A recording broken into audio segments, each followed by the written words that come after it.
د هر کور مکتب د نن زده کړه د سبا ویاړ. السلام علیکم. د هر کور مکتب ګرانو زده کوونکو ستړي مسئ. د دوهم ټولګي د ریاضي مضمون 50 لوسته ښه راغلاست.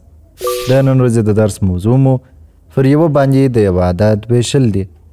ګرانو زده کوونکو تاسې مو قلمونه او کتابچې اماده کړئ او سکرین ته ښه متوجه سئ. نن به د ویش یو اسانه قانون زده کړو.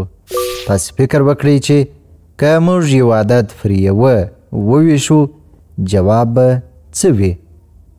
د دې لپاره راځئ چې څو مثالونه وګورو.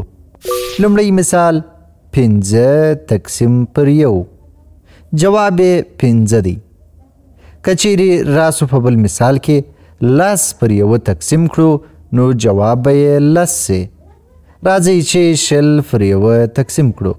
په بل مثال کې موږ تاسې 10 پر 1 تقسیمو چې په پایله کې د جواب په توګه بیا هم 10 په لاس راځي. تاسې ولیدل چې هر عدد پر 1 وویشل سي جواب یې هماغه عدد پاتیږي. دا د ویش یو خاص قانون دی. ولې داسې پیښیږي؟ دا ځکه چې کله چې یو عدد پر 1 ویشو یعنې موږ ټول عدد په یوه ګروپ کې ساتو. لکه 15 افغانۍ چې ټول یوه کس ته ورکړو نو هماغه 15 افغانۍ ورته رسیږي. نو ویلی سو چې هر عدد چې پر 1 وویشل سي پایله یې هماغه عدد وي.